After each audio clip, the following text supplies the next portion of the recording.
Tá ótimo, obrigado. Então, nessa ação penal 503-780018, depoimento do senhor Roberto José Teixeira Gonçalves. Senhor Roberto, como eu adiantei, o senhor está como testemunha. Como testemunha, o senhor tem um compromisso com a justiça em dizer a verdade e responder as perguntas que lhe forem feitas, certo?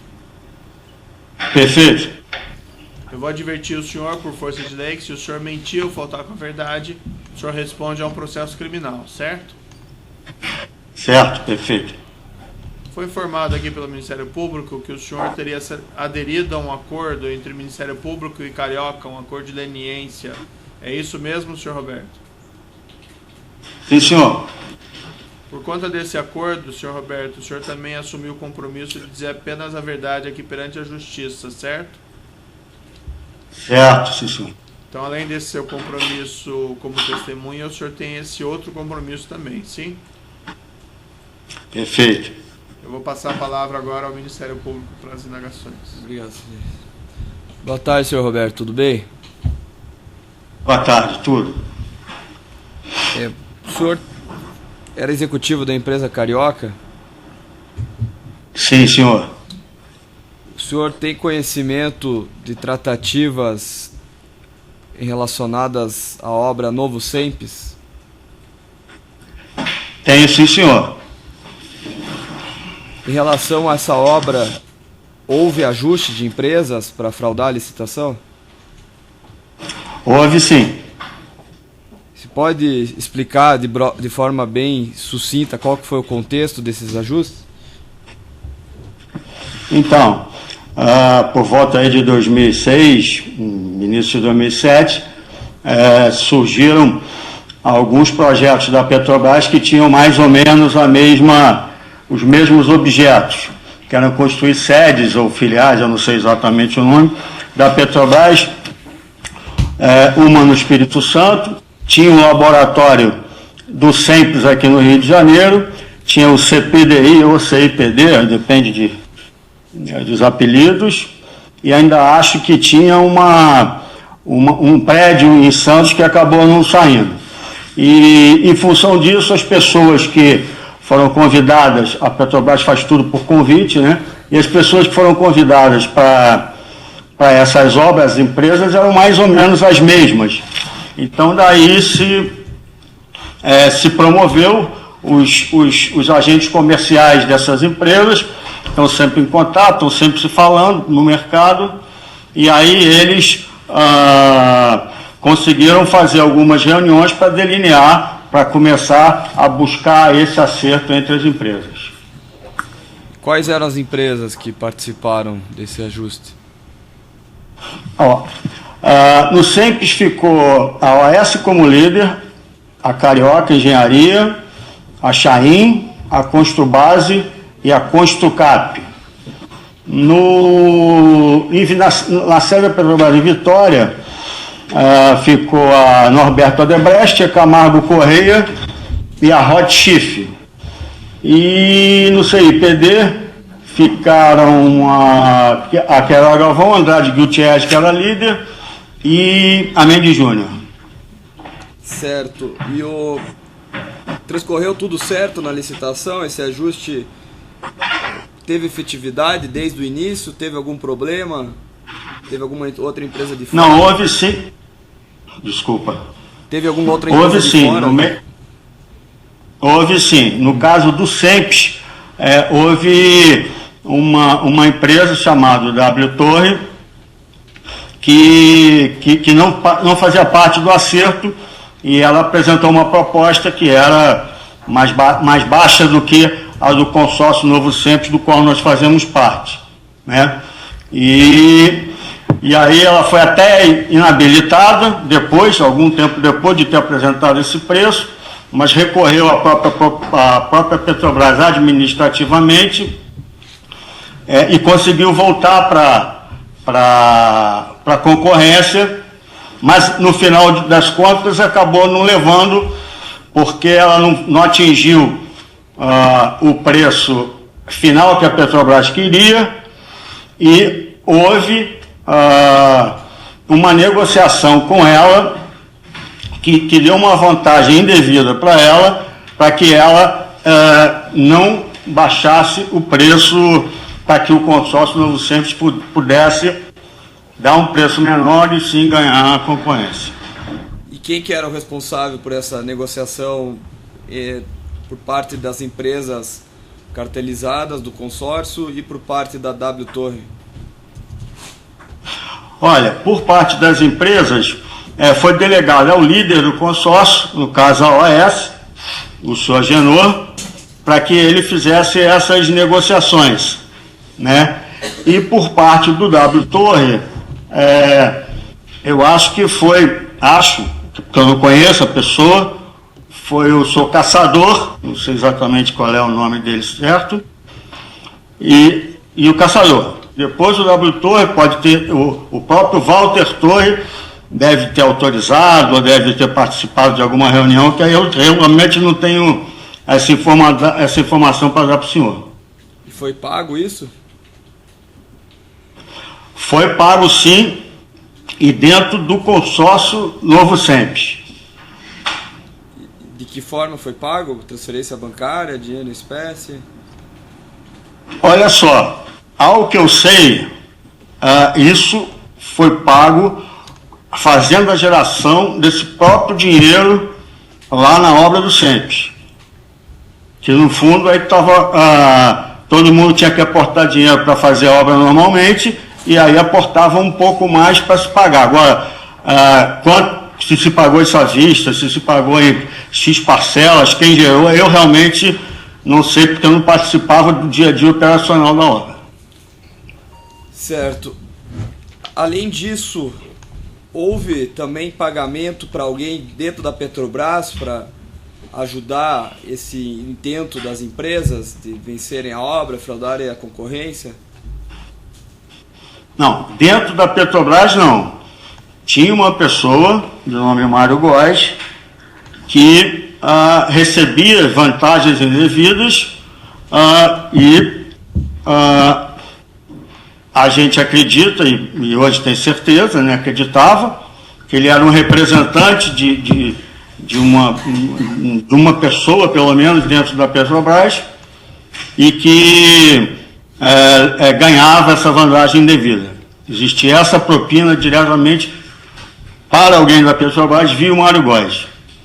E o Mário Góes, ele recebia de que forma ele recebia os recursos? Olha, ele recebia, no nosso caso, que era um caso bastante específico, nós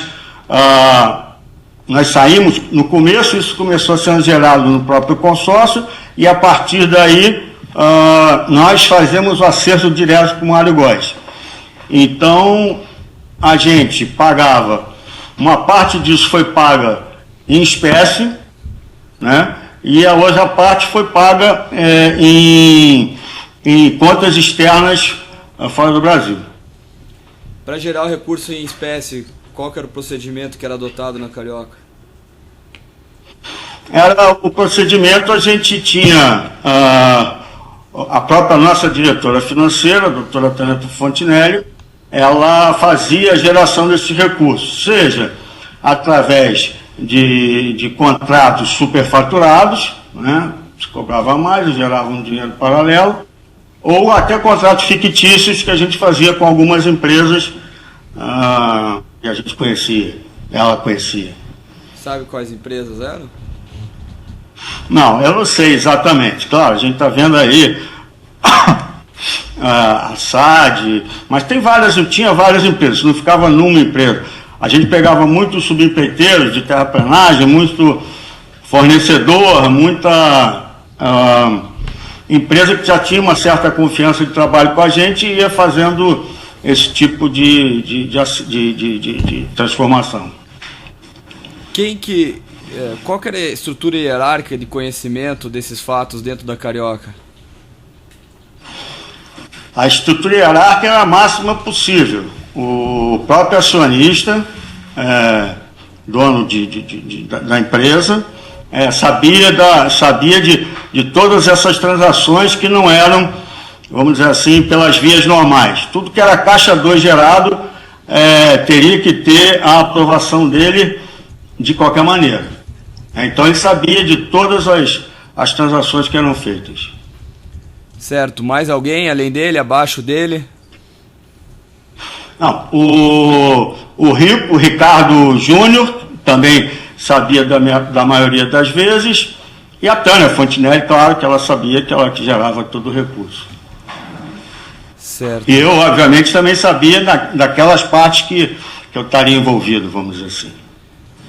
Satisfeito, Excelência. Obrigado, senhor Roberto.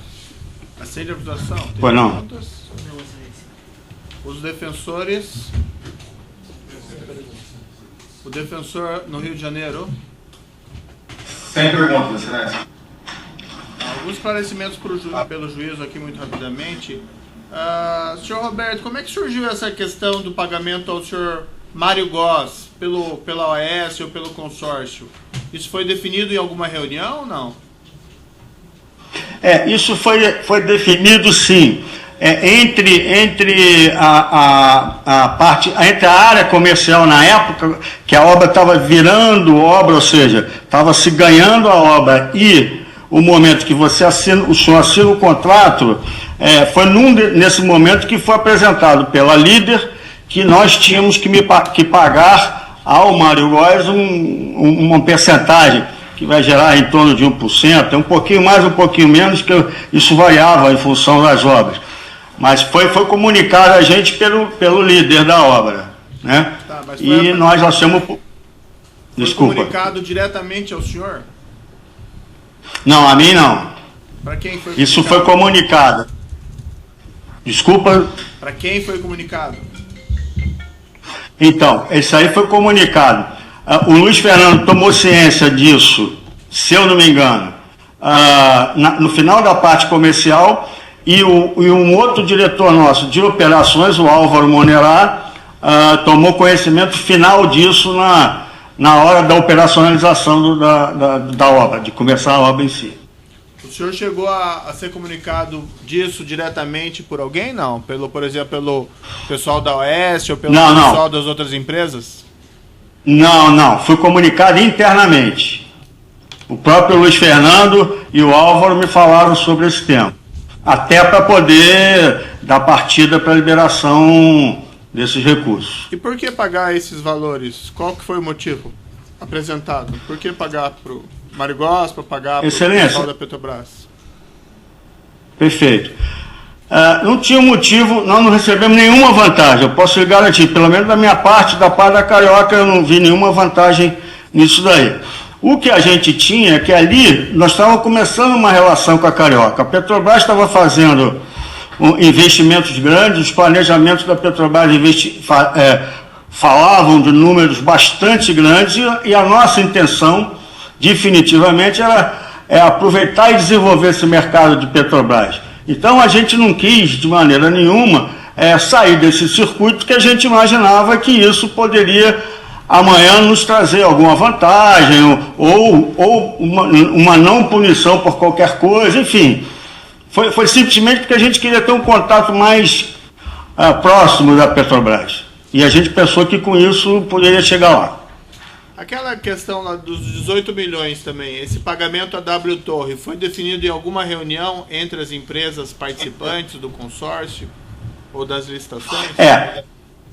Então, isso foi delegado ao seu Agenor, né, em uma reunião em que participaram algumas empresas, talvez não todas, ao que eu sei. Né? Foi delegado a ele e ele negociou, eu não sei se ele usou outro tipo de recurso para negociar, com quem é que ele negociou diretamente. Certo. Não, isso o senhor já falou. Quem participou pela Carioca dessa reunião? Foi o Ricardo Júnior. Tá. O senhor eu acho que foi o Ricardo Júnior. Não participei. A minha função ela não era nada institucional e muito menos comercial. Era uma função muito mais, apesar de ter o nome de diretor-geral, a minha função era muito mais para a operação do negócio propriamente dito, tecnicamente, fazer a obra andar, etc. Senhor Roberto, certo. Senhor Roberto, mesmo pagando 18 milhões o negócio ainda valia a pena? Porque 18 milhões, convenhamos que é um valor alto. Sim, senhor, é alto, sim. Eu acho que ele acabou não valendo a pena, porque a obra foi muito mal, a obra com 5 empresas com culturas completamente diferentes, num preço que se mostrou ao longo do caminho muito apertado, e a gente não conseguiu recuperar, recuperou uma parte, mas não recuperou tudo. Então, enfim, não foi nada proveitoso. Se tivesse que fazer de novo, a gente está sabendo o fim da história, obviamente a gente não teria pago. Ciência. Tá bom. Era isso, então eu declaro encerrado o depoimento do senhor Roberto José Teixeira Gonçalves. Senhor